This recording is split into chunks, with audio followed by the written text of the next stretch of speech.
Menko Polhukam Mahfud MD mengingatkan kepada masyarakat dan pengacara agar jangan sampai ucapan atau tindakannya berorientasi pada tindakan yang menghalang-halangi pengungkapan kasus dan penegakan hukum. Menurut Mahfud, pengacara yang mencoba menghalangi pengungkapan kasus, atau menghalangi orang untuk diperiksa, atau ditersangkakan oleh KPK, maka ia akan dianggap melakukan korupsi yang sama.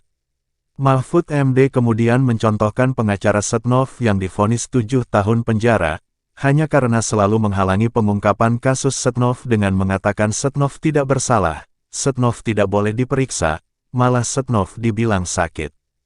Hal ini kata Mahfud, hanya akan merugikan pengacara itu sendiri. Sama Lukas NMB, ini udah banyak yang disita. Dulu kan semula dia dijadikan terdakwa dengan dugaan menerima suap 1 miliar. Lalu rame semua orang. Kok 1 miliar bisa ditersangkakan, bisa mau ditangkap?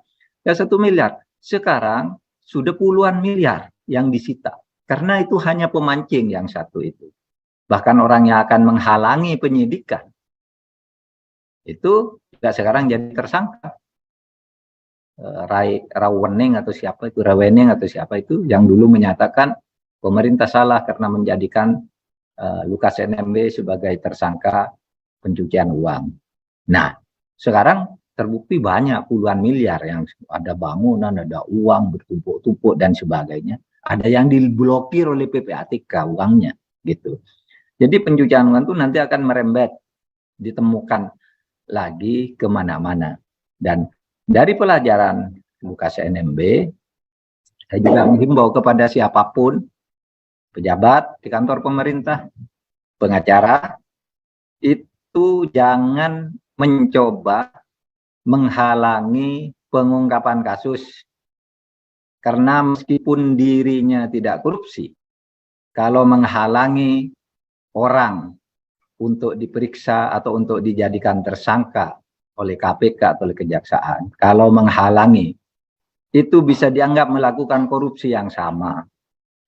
Buktinya pengacaranya Setnov itu enggak mencuri apa-apa, hanya mengatakan bahwa Setnov enggak boleh diperiksa, Setnov itu tidak salah dan seterusnya. Malah dibilang sakit, dibilang apa, tangkap, akhirnya dia kena hukuman 7 tahun penjara. Tidak dapat uang, rugi malah. Tapi menghalang-halangi penegakan hukum. Bisa. Nah, yang sekarang yang kedua ini pengacaranya Lukas NMB, dia belum dapat apa-apa tuh, tapi selalu menyalahkan penegak hukum bahwa ini mengada-ada supaya Lukas NMB tidak datang, supaya macam-macam dan seterusnya. Nah, sekarang dia akan ditahan di KPK atau dijadikan tersangka oleh KPK. Rasanya sudah ditahan, rasanya, tapi kalau enggak paling tidak sudah tersangka, gitu. Nah, ini himbauan saya kepada masyarakat. Jangan menghalang-halangi penegakan hukum.